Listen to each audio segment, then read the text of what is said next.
What is going on, you guys? It is your boy Omzy here, back Tokyo Ghoul episode 5. A lot of stuff going on this week. If you guys haven't seen any of it, the Crunchyroll Expo happened this past weekend, and there was a lot of stuff that was announced. One of them being one of the most anticipated animes for me of the year, Mob Psycho Season 3, the very last season of it, got finally confirmed for October 5th/6th. Really just depends on the time zone, but it will be coming out around the first week of October, around when My Hero is coming out, so I love that we are starting out October strong with My Hero and Mob Psycho. We don't have an official release date for Chainsaw Man yet. They will be having something, I believe, September 19th for Chainsaw Man. Don't know if it's another panel convention. I don't really know, but no matter what, we are getting more freaking info. We're getting more on the cast and just really everything else. But yeah, Chainsaw Man also had a panel this week. They also released a sick-ass trailer. If you guys haven't checked it out, go check it out right now because it is absolutely incredible. Mappa looks like this is probably going to be one of the best looking animes of the year. Mappa looks like it's going to hit it straight out of the park.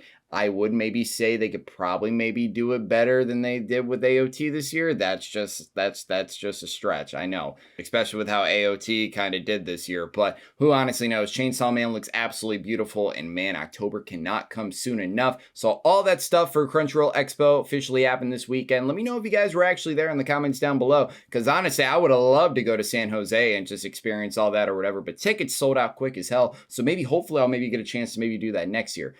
But yeah, meanwhile, we are getting back onto Tokyo Ghoul. Last episode, we got more into Tsukiyama and what kind of character he was. And he is a perverted bastard. He is all over Kaneki, which obviously, I mean, from just by the scent and everything. But at the point, he didn't know that he was a half ghoul, half human. But eventually, at the end of the episode, he eventually found that out because he was getting tangled with the scrapper and then eventually killed the scrapper because why would you want to damage your most prized possession, basically? Notices that he is very rare and honestly just wondering how this is going to go and how their dynamic maybe is going to change now and honestly what the next couple episodes are going to honestly do. But yeah, this will be the second to last week of Tokyo Ghoul. Next week will be the very last week of this show, and we will obviously be ending season 1. Then the week right after that, we will be getting straight into Tokyo Revengers. Cannot wait to eventually get into that show. But with that being said, getting straight into the episode, if you guys are new to the channel, is like my reaction, like, subscribe, comment down below, and if you guys want to get notified on when we release those videos, definitely smash the notification bell. But with that being said, let's get right into the episode. Not gonna lie, I have really been wanting this anime to start to pick up. Now that we're halfway through the show and finally we're kind of dealing with our first arc a little bit, I'd probably say it's the Tsukiyama arc, I'd maybe say. But yeah, this episode, without a doubt, the best episode so far we have seen. And yeah, I loved everything in this episode. For the combat that was in here, everything with Tsukiyama as well. He's a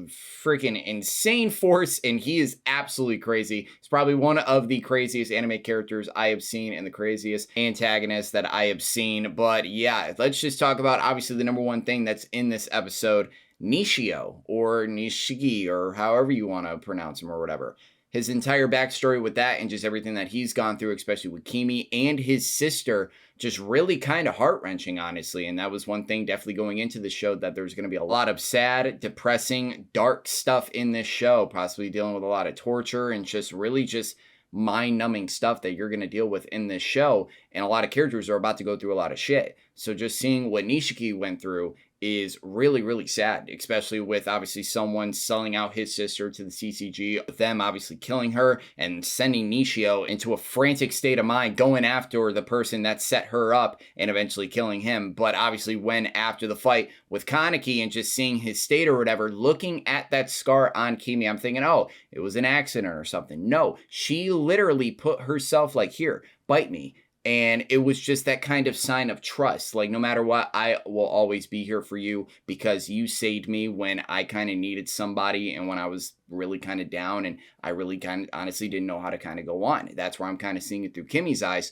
And now with Nishio, now having that person, because honestly, he kind of lost all kind of trust and faith in humanity, and just honestly, he didn't really kind of see faith in anybody else except when he found Kimi. Now that he found Kimi, he has that trust, not even only to a little bit back in humanity, but at least no matter what with her. And no matter what, he is going to save her, whether it costs him his life or not. And I absolutely love that. Everything that we got shown with the Nishio character in this episode was absolutely great. Cannot wait to see the fight that is going to go down in episode 6. But with that being said, going straight into it on the next episode, episode. Thank you guys for watching my reaction. You guys are excited for the rest of Tokyo Ghoul, and you guys like the channel, like, subscribe, comment down below. And as always, my name is Omzy, and I am out.